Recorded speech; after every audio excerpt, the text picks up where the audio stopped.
In Muslim-majority countries, and there are 57 of them, religion is enjoying quite high standing, high status.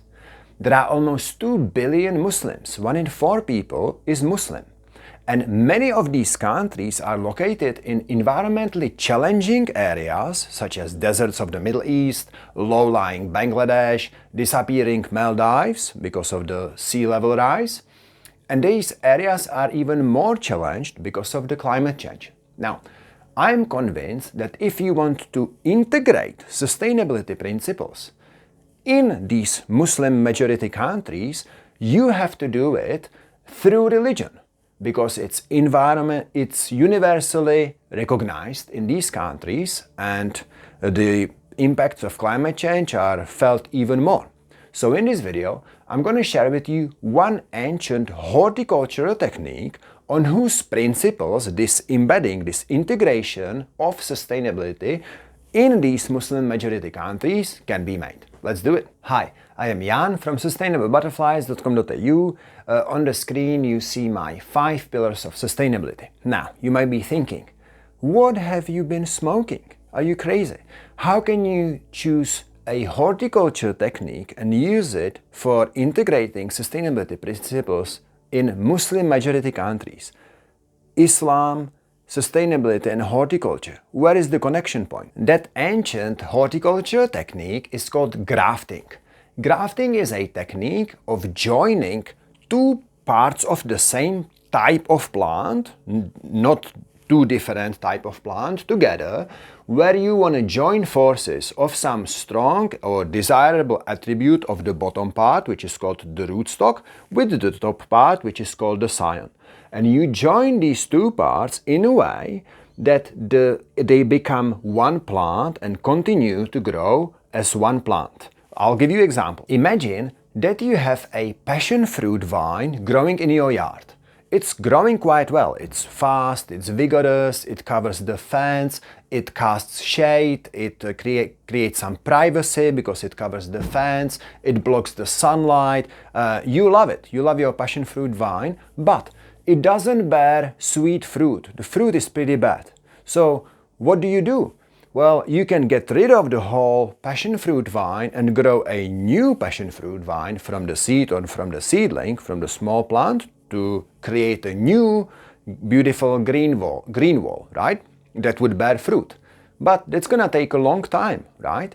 So what you could do, you could cut the top part of your passion fruit vine and take another cutting, which is called the scion, of some different passion fruit vine from a friend or from the nursery, where you know that that type, that new one, actually bears sweet fruit and tasty fruit and big fruit, right?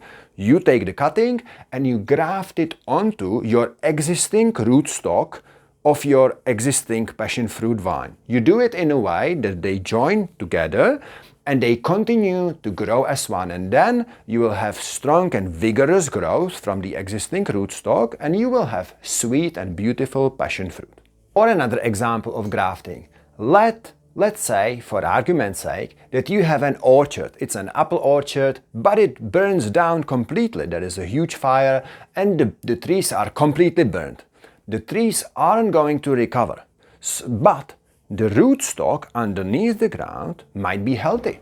So if you were to plant new apple trees from seed or from seedling, it's gonna take 10 or 15 years for them to bear fruit, right?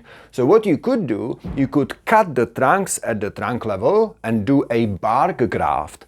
You would graft scions from a different apple tree or different apple cultivar, where you know it bears beautiful fruit and it's hardy, and you would graft it onto your existing trunks or your existing rootstock, and that way you would produce fruit much faster than if you were to plant new trees from scratch. For the grafting to be successful, for the union to form, for the 2 parts to become one, right, you have to do few things correctly. One of them is that you have to cut the bottom part and the top part and join them in a way that maximizes these touching points between both parts. It's where the vascular parts of the plant, it's something like veins in your arm, where they join up, where they match up, so that maximizes the chance of the juices flowing from the rootstock to the scion, and then from the scion to the rootstock. So that's one thing. And you do it by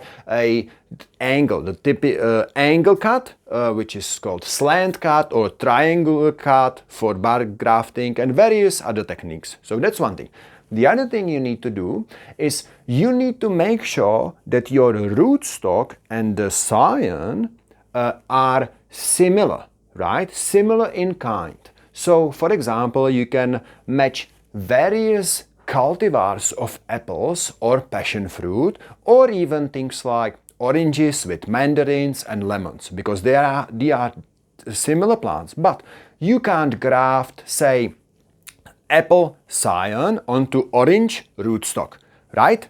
It's kind of common sense, but maybe common sense doesn't exist, so let's emphasize it. So now, let's take this horticultural method and apply it on embedding sustainability in Muslim majority countries, right? So Islam is the rootstock, that it is universally accepted, solid foundation, anywhere from Morocco to Indonesia, right? So that is the rootstock, that established solid ground that is already there, right? So now we are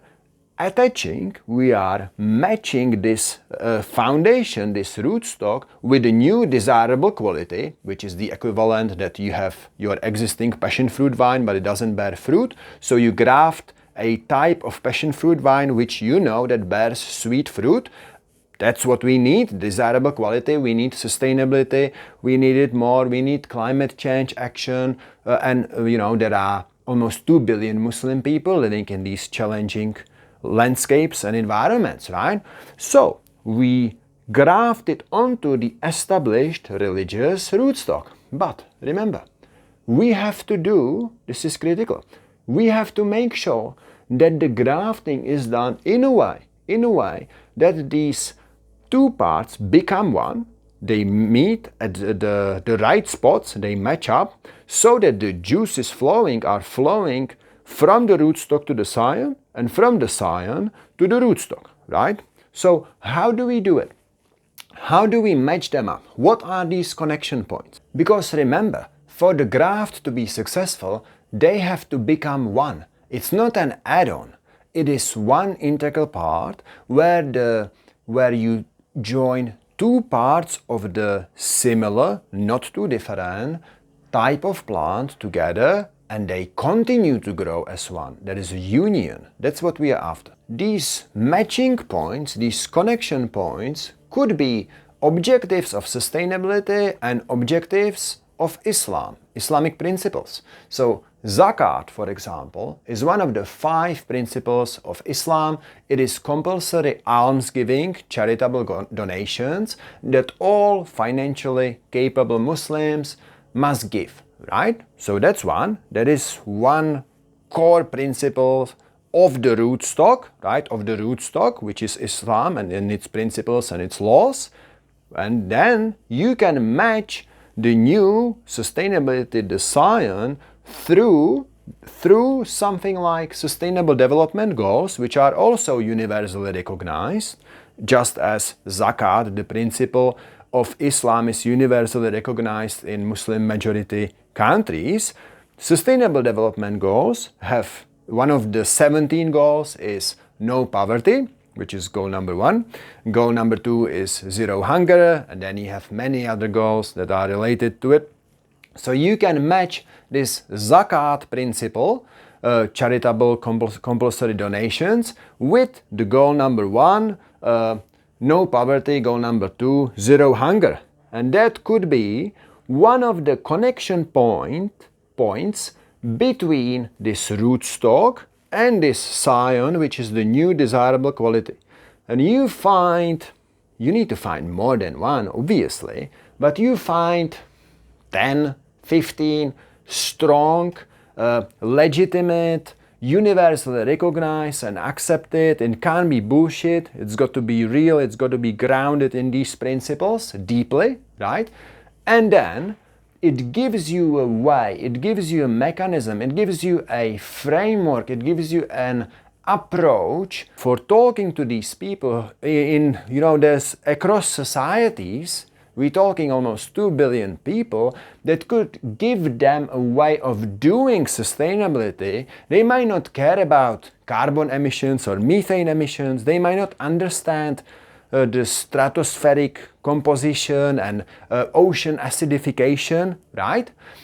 But they really, a lot of these people know their religion and maybe not that much else. Like I know there are, in a group of 2 billion people, you have highly educated and uneducated and anywhere in between. But the way to do it through religion, through this established rootstock of religion, you can reach so many people, many more people than if you were doing it through the just new concepts of sustainability. This is my conviction, and I think this principle of grafting, horticulture grafting, can be used and should be used rather quickly, because these sustainable development goals are to be met by 2030. It doesn't give us a lot of time, and there are many impoverished societies. We have flooding, we have rising sea levels, we have worsening heat waves, we have